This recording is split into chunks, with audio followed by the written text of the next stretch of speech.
नमस्कार, बहुत स्वागत है आपका। आप देख रहे हैं खबर अपने एमपी की। आपके साथ मैं हूं जिया शर्मा। पूर्व मुख्यमंत्री कमलनाथ ने बीजेपी पर उपचुनाव में सरकारी तंत्र के दुरुपयोग का आरोप लगाया है। साथ ही अधिकारियों को भी चेतावनी दी है। कमलनाथ ने आरोप लगाया कि बीजेपी सरकारी तंत्र के भरोसे चुनाव जीतना चाहती है। कहा कि बीजेपी को जनता पर भरोसा नहीं है, इसलिए बीजेपी का बिल्ला जेब में लेकर घूम रहे अधिकारियों की उपचुनाव वाले क्षेत्रों में पोस्टिंग की जा रही है। उन्होंने कहा कि पुलिस से निवेदन है कि वो अपनी वर्दी की इज्जत रखें। कमलनाथ ने कहा कि जो अधिकारी बीजेपी का बिल्ला जेब में रखकर काम कर रहे हैं वो चिंता न करें, चुनाव के बाद सबसे हिसाब लूंगा। मैं तो सोचता हूं कि मध्य प्रदेश पुलिस अपनी वर्दी की इज्जत करे और जो सही है वो करे। जहां अफसर है, अफसर जान जाए कि इसका हिसाब किताब उन्हें देना पड़ेगा। वो जो कई ऐसे ऑफिसर हैं जो भारतीय जनता पार्टी का बिल्ला लिए हुए अपने जेब में घूम रहे हैं। मैं तो कहता हूं बिल्ला जेब में क्यों रखा, लगा लीजिए, समय ज्यादा नहीं बचा। चुनाव के बाद ये आपके बिल्ले का और आपका हिसाब किताब दिया जाएगा। मध्य प्रदेश में उपचुनाव को लेकर कांग्रेस बीजेपी एड़ी चोटी का जोर लगा रही है। कांग्रेस अब बीजेपी के खिलाफ आरोप पत्र जारी करने जा रही है, जिसमें बीजेपी के कार्यकाल में हुए घोटालों का जिक्र होगा। कृषि बजट में कटौती, कन्या विवाह की राशि कम करने, बिजली बिल समेत कोरोना समेत कई गंभीर आरोप होंगे। पूर्व मंत्री लाखन सिंह यादव ने कहा कि आरोप पत्र सभी उपचुनाव क्षेत्रों में वितरित किए जाएंगे। बीजेपी सरकार की विफलता को घर घर तक पहुंचाएगी।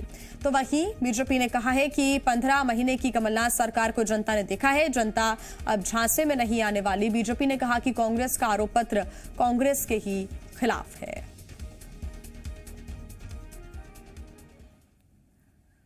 मैं कायदे से तो 15 साल के इनके जो कारनामे थे उनको मॉनिटरिंग करना था। हम शुरुआत कर ही रहे थे, तब तक कुछ जयचंदों की वजह से सरकार हमारी चली गई। सरकार पुनः आती है मध्य प्रदेश में, कमलनाथ जी मुख्यमंत्री बनते हैं तो इनके पिछले 15 साल के घोटाले और अभी जो 6 महीने इनको होने जा रहे हैं, 6-7 महीने, ये सारे के सारे घोटालों की बिंदुवार हम लोग जाँच कराएंगे और दोषियों को कड़ी से कड़ी सजा दिलाने का हम काम करेंगे।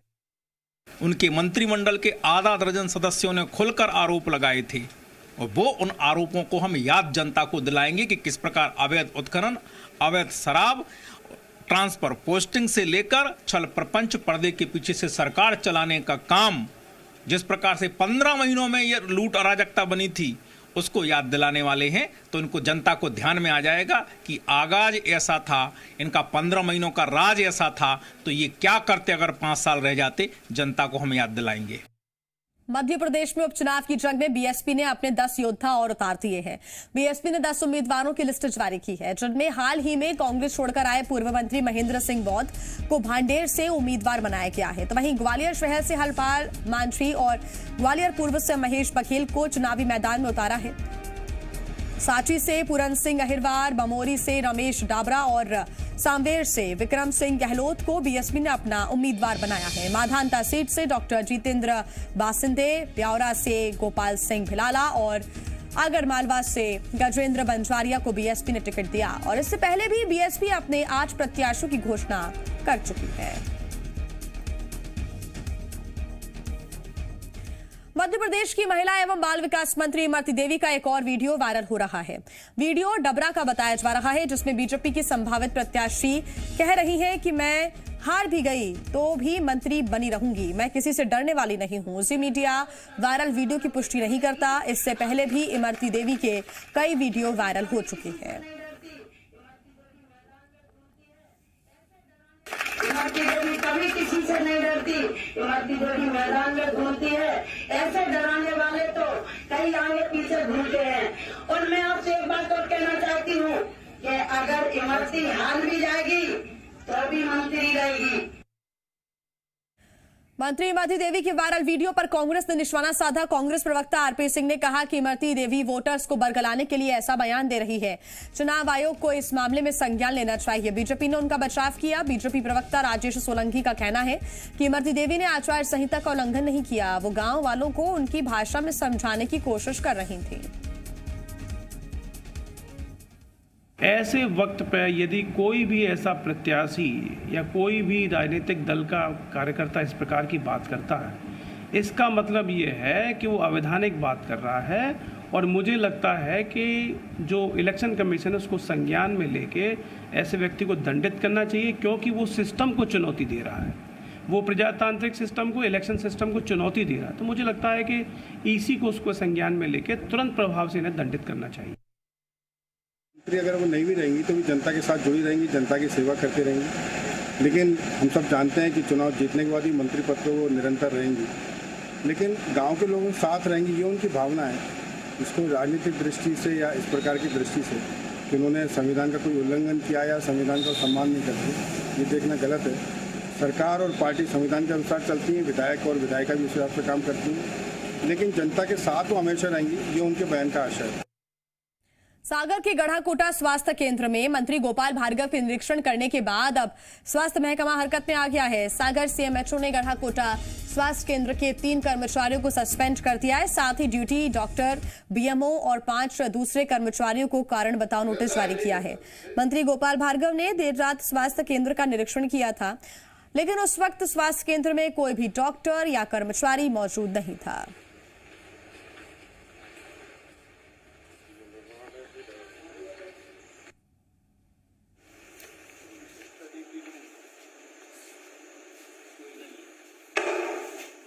ये क्या है सिस्टर ड्यूटी रूम जी? अच्छा, इसमें कोई रहता है? नहीं रहता, कुछ है नहीं।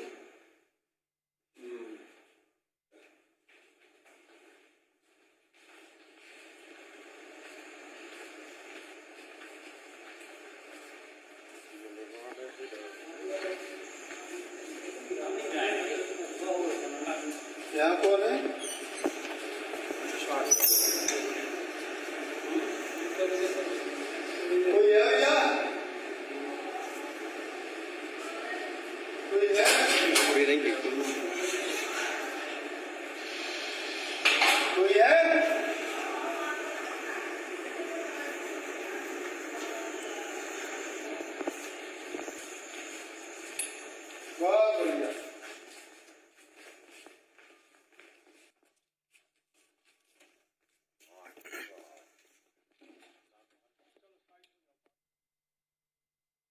मैंने सुबह वीडियो देखा था सोशल मीडिया पे। मैंने उसको तत्काल संज्ञान में लेते हुए जो संबंधित कर्मचारी थे उनको निलंबित कर दिया है, और जो ड्यूटी पे चिकित्सक थे और बीएमओ थे उनकी भी जिम्मेदारी फिक्स की जाएगी। मैंने उनको कारण बताओ नोटिस दिया है। 2 तो वेतन वृद्धियाँ रोकने का अगर जवाब तो ठीक नहीं होगा तो वो प्रस्ताव भी कमिश्नर हेल्थ को भेजा जाएगा। मंत्री गोपाल भार्गव के अस्पताल के दौरे और सवालों से बीजेपी ने किनारा कर लिया है। बीजेपी प्रवक्ता रजनीश अग्रवाल ने कहा कि उनके वीडियो पर तो वही जवाब दे पाएंगे, लेकिन प्रदेश में स्वास्थ्य व्यवस्थाएं बेहतर उन्होंने बताई है। देखिए, आदरणीय गोपाल भार्गव जी एक जागरूक मंत्री हैं, जनप्रतिनिधि हैं, लंबे समय से जीत के आने वाले हैं, जनता के प्रति संवेदनशील हैं। अब वो वीडियो में क्या है क्या नहीं है मुझे अब जानकारी नहीं है, मेरी उनसे बात नहीं हो पाई, लेकिन एक जागरूक और सक्रिय जनप्रतिनिधि की जिम्मेवारी वो निभाते हैं। पीडब्ल्यूडी मंत्री के अस्पताल दौरे पर कमलनाथ का बयान भी सामने आया। कमलनाथ ने सरकार पर निशाना साधते हुए कहा कि कभी कभी गलती से उनके मुंह से सच्चाई निकल आती है। मैं चाहता हूं कि शिवराज जी के मुंह से भी सच्चाई निकल आए। बहुत झूठ बोल लिया, शिवराज जी तो झूठ को भी शर्मा देते हैं।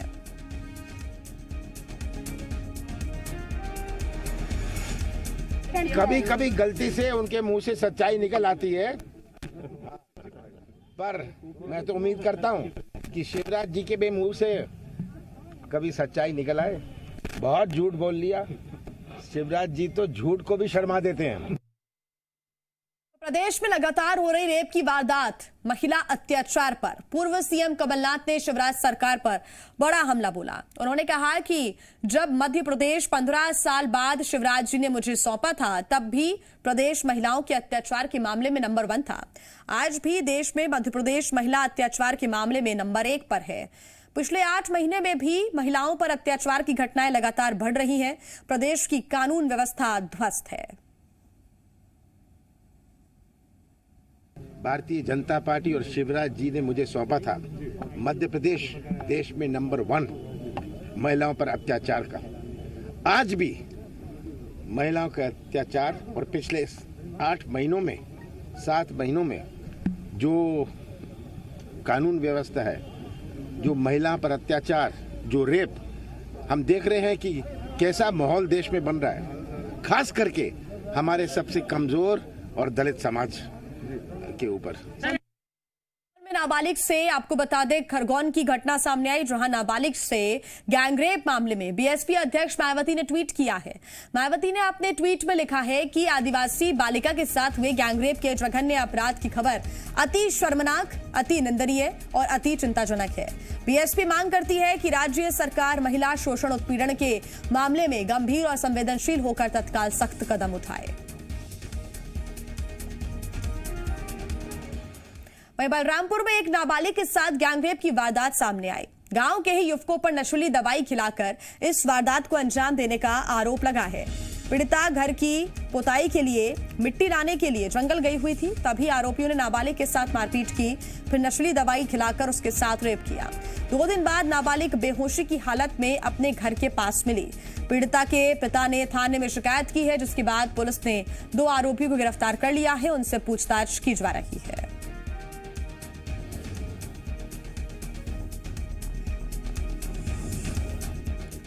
बैतूल के चिचोली थाना क्षेत्र में दबंगों पर आदिवासी महिला की बेरहमी से पिटाई करने और सड़क पर लाकर कपड़े फाड़कर निर्वस्त्र करने का भी आरोप लगा है। बताया जा रहा है कि कुत्ते को लेकर महिला की कहासुनी हो गई थी। विवाद शांत होने के बाद दबंग परिवार ने घर में घुसकर महिला को पीटा और उसके बाद सड़क पर लाकर कपड़े फाड़ दिए और पूरे परिवार को जान से मारने की धमकी दी। पीड़ित महिला जिला अस्पताल में भर्ती है। आरोप है कि पीड़ित परिवार पर समझौता करने का भी दबाव बनाया जा रहा है। पुलिस ने दोनों पक्षों की शिकायत पर मामला दर्ज कर जांच शुरू कर दी है। अभी तक किसी की भी गिरफ्तारी नहीं हो सकी है।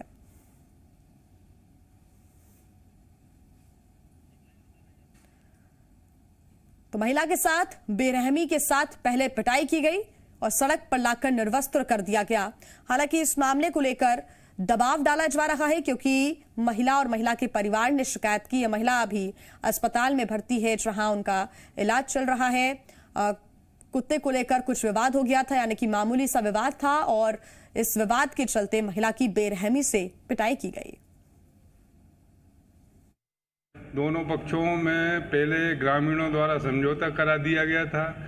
इनने लिखित में दोनों पक्षों ने दिया था हम कोई कार्रवाई नहीं चाहते हैं। बाद में रेखाबाई के द्वारा कार्रवाई चाहने पर रेखाबाई की तरफ से FIR हुई है और क्योंकि आदिवासी है तो SC/ST का भी प्रकरण कायम है। अनुसंधान किया जा रहा है, गिरफ्तारी होना शेष है। भोपाल के बैरागढ़ इलाके में पिता बेटी के रिश्ते को शर्मसार करने वाला मामला सामने आया। पिता पर नाबालिग लड़की ने अश्लील हरकत करने का आरोप लगाया है। पीड़ित 12वीं की छात्रा है जो काफी दिनों से डिप्रेशन में थी। परिचित ने उससे डिप्रेशन की वजह पूछी तो उसने पूरे मामले का खुलासा किया। तब परिचित ने चाइल्ड लाइन को फोन कर सूचित किया।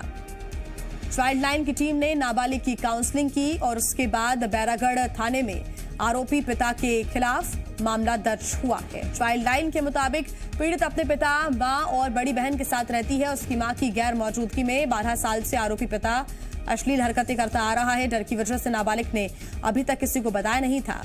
मामले में मां और बड़ी बहन ने कुछ भी कहने से इनकार कर दिया है। पुलिस का कहना है कि आरोपी पिता को जल्द गिरफ्तार कर लिया जाएगा। ये चाइल्ड लाइन पे कंप्लेंट आई थी, उसके आधार पर हमने किया है। चाइल्ड लाइन वालों ने जो शिकायत हमको की है उसमें यही था कि काफ़ी समय से बच्ची के साथ उसके पिताजी दुर्व्यवहार कर रहे थे, तो उसी आधार पर हमने FIR की। 376 और पॉक्सो में हमने उस पर FIR किया। राजगढ़ से खबर आपको बता दें, जो सरकारी अस्पताल की महिला डॉक्टर का रुपए लेते वीडियो वायरल हुआ है। डिलीवरी के लिए महिला के घर वालों से 2000 रुपए लिए महिला डॉक्टर शीला सिंह पर पैसे लेने का आरोप है। जी मध्य प्रदेश छत्तीसगढ़ इस वायरल वीडियो की पुष्टि नहीं करता, लेकिन गंभीर आरोप महिला डॉक्टर के ऊपर लगाए जा रहे हैं। परिवार वालों ने भी महिला डॉक्टर पर आरोप लगाया और अब ये वीडियो वायरल हो रहा है। हालांकि जी मीडिया इस वायरल वीडियो की पुष्टि नहीं करता। क्या कि ज्यादा हो जाएंगे, काय के ज्यादा हो जाएंगे, हो तो जाएगा, हो जाएगा करना है।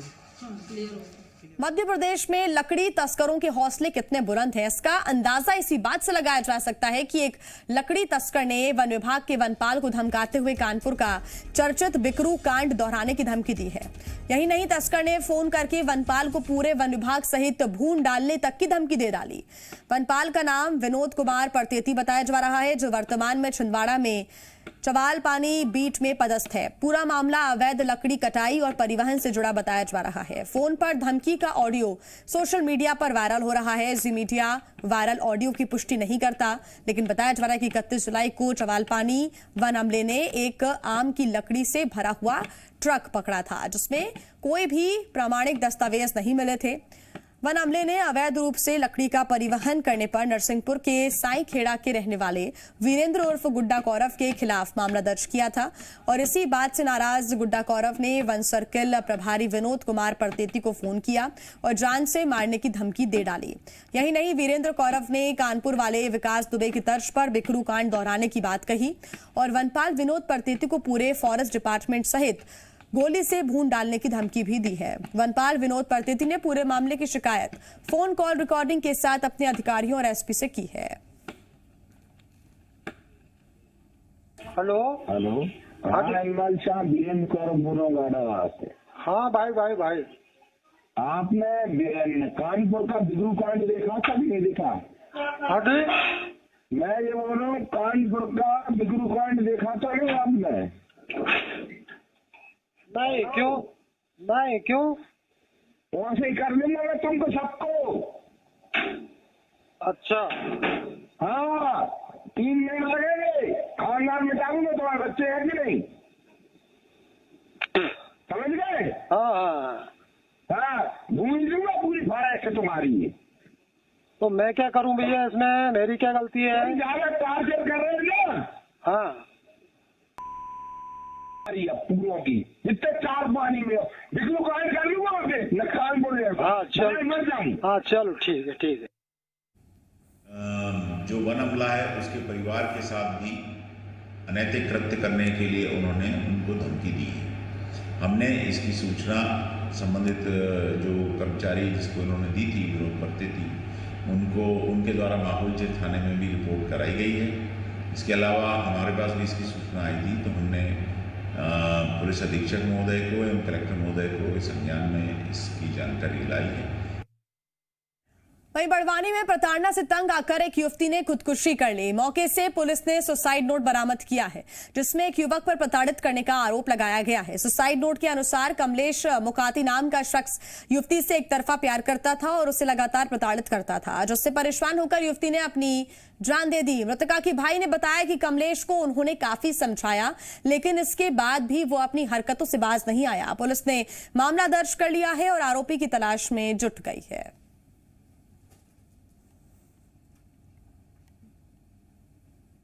थाना जुलवाने में मार्ग कायम किया गया है, जिसके कब्जे से एक सुसाइड नोट भी प्राप्त हुआ, जिसमें कमलेश पिता आत्माराम मुकाती निवासी देवला द्वारा एक तरफा प्रेम के परेशान होकर उसने आत्महत्या करना बताया है, जिसमें जांच करके अपराध पंजीबद्ध करके अनुसंधान किया जा रहा है।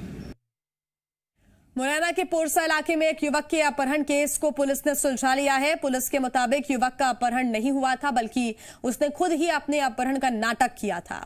युवक गोवा घूमने जाना चाहता था और उसके लिए उसे पैसों की जरूरत थी। ऐसे में उसने अपने ही अपहरण की झूठी कहानी रची। युवक अपने गांव से पोरसा आया और फिर वापस घर नहीं लौटा। युवक ने अपने ही फोन से आवाज बदलकर अपने घर वालों से 50 लाख रुपए की फिरौती मांगी, लेकिन घर वालों ने थाने में शिकायत दर्ज करवा दी, जिसके बाद पुलिस ने 24 घंटे में अपहरण के इस केस का खुलासा कर दिया।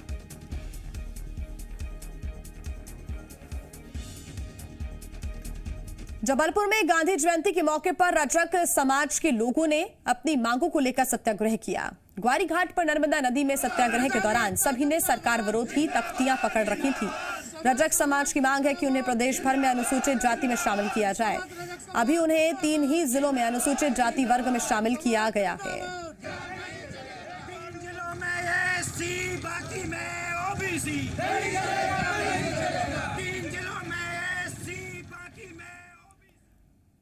सफाई में चौका लगाने के बाद इंदौर ने 5वीं बार नंबर 1 बनने की तैयारी शुरू कर दी है। गांधी जयंती के मौके पर बीपीसीएल ने नगर निगम को 5 रोबोटिक मशीन दी है। करीब 2.5 करोड़ की लागत से ये 5 मशीनें लगाई गई हैं और इससे अब सफाई कर्मियों को नाले के चैम्बर में उतरना नहीं पड़ेगा। कल से इन मशीनों से काम लेना शुरू भी हो जाएगा।